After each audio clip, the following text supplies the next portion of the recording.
sakit na 80 na pero malakas pa. At talaga nakaka-excite ang kanyang sharing dahil doon tayo parang nakakahugot tayo ng ano na yung parang Inspirasyon. na parang buwa natin. Pinapala talaga ang ating kapatid na ito dahil sa kanyang kabutihang puso, mabait, naglilingkod kay Lord at higit sa lahat.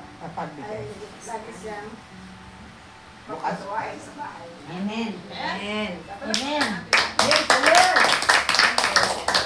Baka sila Ikaw, magkakapatid. Ita. Sir Blande. Ay, sige. Ay, Ikaw ni Tita. Ikaw muna, Blandin. Ako muna. Ah, sige. Sige. Doon pala harap kay brother sa kanya. Uy, Brad, ano ba yan? Baka na sa pelikula na tayo na. Baya sa tilay tayo. So, good afternoon everyone. Kayo yung special na guest, ha? Kayo yung special guest kasi kayo yung pinaghandaan talaga ng ganitong ipon-ipon. Pero kulang tayo na si Sister Pel. Oo. So, yung ano ng ate ko, tama talaga yung kanyang testimony. Pero akin naman testimony, no, sa buhay.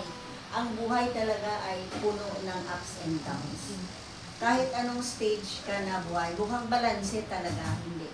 Pero sa akala natin sinasabi na yung mga mayayaman, hindi rin perfecto ang buhay nila. Para din tayo na nagsistruggle, sa kanila, iba siguro struggle nila, baka mas malaki yung utang nila sa mga bangko or ano.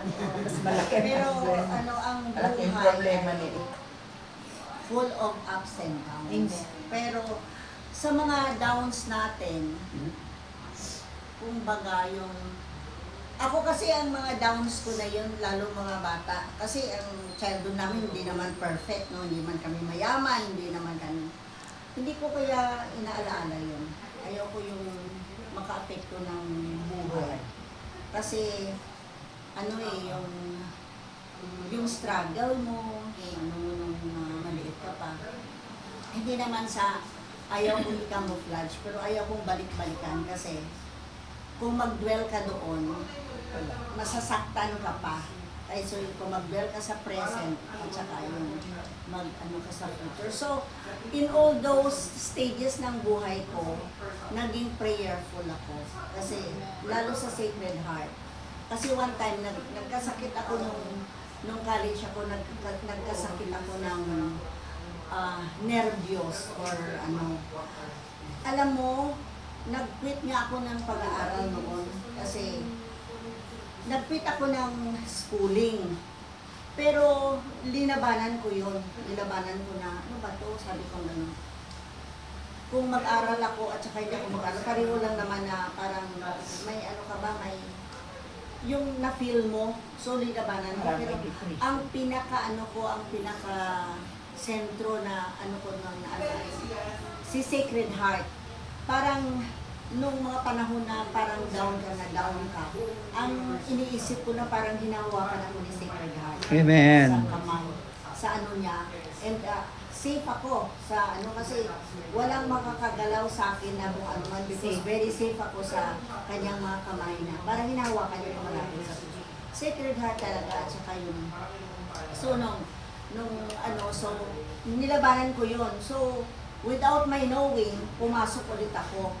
So, unti-unti na kahit na sa noon, ang ano ko talaga, Panginoon. So, at an early age, nakikita ko talaga yung trabaho, yung wonder ng Panginoon sa buhay natin. So, ngayon, nung ano naman, buhay may asawa, hindi pa rin yung sabihin mo na libre ka sa problema, hindi. Kasi may mga panahon na talagang mag-struggle ka ng sobra-sobra. So, ang ginagawa ko naman, magbabasa ko ng Bible. Pag nagbasa ko ng Bible after that, relieve na naman ako.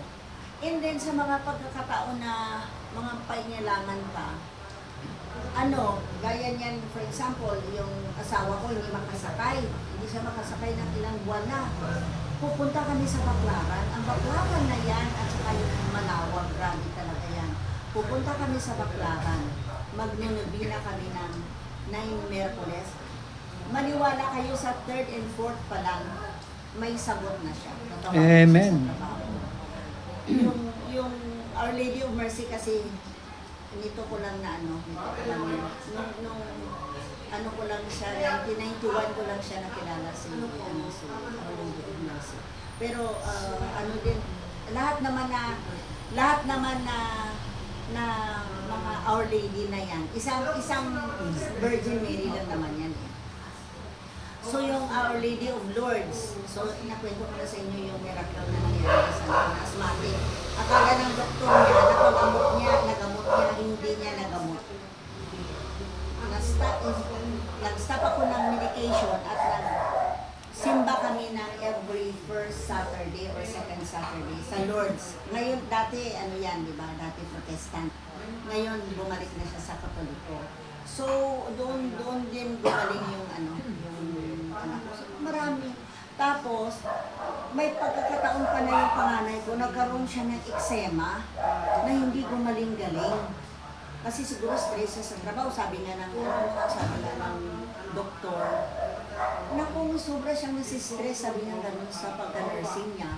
Kasi mayroong na first year pa lang na nag-nurse eh. Nakalbo sa stress o second, nag-stop talaga siya. Eh siya kasi mag-graduate siya ng March eh. Eh nag-ano ang eczema niya na mukhang second sem, November, December, yun ang pinapagod ko. Yung parang dito niya parang hiniwa. Parang hiniwa. Eh gumaganon-ganon siya di ba? Yung gumaganon-ganon ang ano natin. Parang hiniwa yan dyan. Sa eczema niya. Tapos, isa pang miracle, no? Yung si Eddie Villanueva na yan, na pinasok ko yan. Dala-dala ko siya, tapos dala-dala ko siya, kasi hindi gumaling eh. Binitiwan na siya ng isang doktor. Hindi gumaling. Tapos, ang doktor na nirefer sa akin ni Alex, magaling. Yung ni Olga, hindi niya magaling, binitiwan niya. O ito ang gamot pagkatapos na huwag mo nang ibalik. Ibig sabihin, hindi niya na i-treat. Hindi siya magaling eh. Yung niya sa Manila Doctors, yung derma niya, yun ang nakagaling with prayers yun. Kasi yung si Eddie Villanueva na yan, kasi kaya din ang magkasakit ng brother namin, dalawa kami, pumupunta kami hindi kami namimili kung Katoliko na. Basta in the name of Jesus, pumupunta kami sa Sabadista. Pinagpa-pray over sa Sabadista. So, pumupunta Ba, ikumenikal. Kay Villanueva, pumunta din hindi GIL yun Jesus Lord. Pumunta kami. Pinasok namin yan, umiikot. Ang galing niya mag-prayer, mag-healing prayer. Sino? Si GIL, Jesus is Lord yun eh. Sila ba yun? Sila ba yun? Jesus is Lord. Magaling. Tapos, kulturista po yan eh. Ako doon sa kanya eh. Kasi iniikot ko yung kung sino makatulong, sino makapag-pray na basta in the name of Jesus lang. Hindi na kami namimili kung Katoliko o eh. Tapos sinabi niya kaya kahit na ganyan na nasasabak sila sa yung tatay na naalala ko yan eh. Very accommodating at saka don't worry sister, alam mo yung anak ko ganyan din, may sakit din ganyan at saka sabi niya gano'n. Tapos yung maganda siya, very soothing pa sa soul yung mga sinabi niya na huwag kang mag-alala kasi we have a greater God, ganyan. Tapos, pagkatapos kay Villanueva, dalhin ko yan siya saan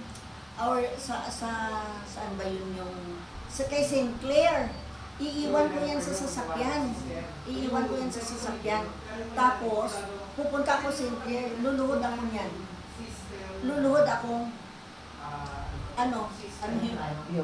Lumalakad ng paluhod.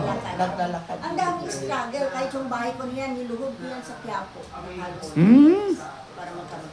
Ang hinihiling ko lang bungalow na 2 bedrooms. Tapos, pinasukan kasi ng distant relative namin na engineer. Sabi niya, hindi pwede kasi pagdating na araw, maglaki yan ang bahay dito, ma-out of place ka, sabi niya. Kasi may ginawa akong bahay sa isang subdivision. Maliit ang bahay niya, alam ginawa kasi tinabihan ng sobrang laki. Binili ang bahay niya kasi parang hindi daw, parang naiilang daw tumingin yung malaking bahay doon sa maliit. Binili daw ang bahay niya. Nung makita ko na, pero sabi niya ang gawin natin, structure natin ng kahit long term mo yan, kahit 10 taong tapusin, basta malaki ang structure niya. Nung nakita ko nga siya, ay teka, hindi itong bahay na pinanaginip ko eh. Kasi ang gusto ko, kasi ang bahay namin sa probinsya medyo malaki. Nung malit pa ko, pag galing ko sa kusina, pupunta ako sa taas, babalik sa kusina, nangalay na yung tuhod ko. Kasi malaki siya. Nasa 460 square meters eh. Hmm. Oh, laki. Ang halos 75%, mga 3/4 ng bahay. So, yun ano. So, sabi ko yung bahay na dyan ang kusina, dyan ang ano, dyan. Yan ang pinangarap ko. So, nung, ay, ano ba to? Sabi ko, tapos, yun na naalala ko na pag-isa, sabi ko, di ba hinihingi ko lang sa'yo bungalow, tapos binigyan ko ako ang down. So, yun, pupunta ako sa St. Clair. Ano ako, palakad ako ng ano, tapos, ay, March yun eh.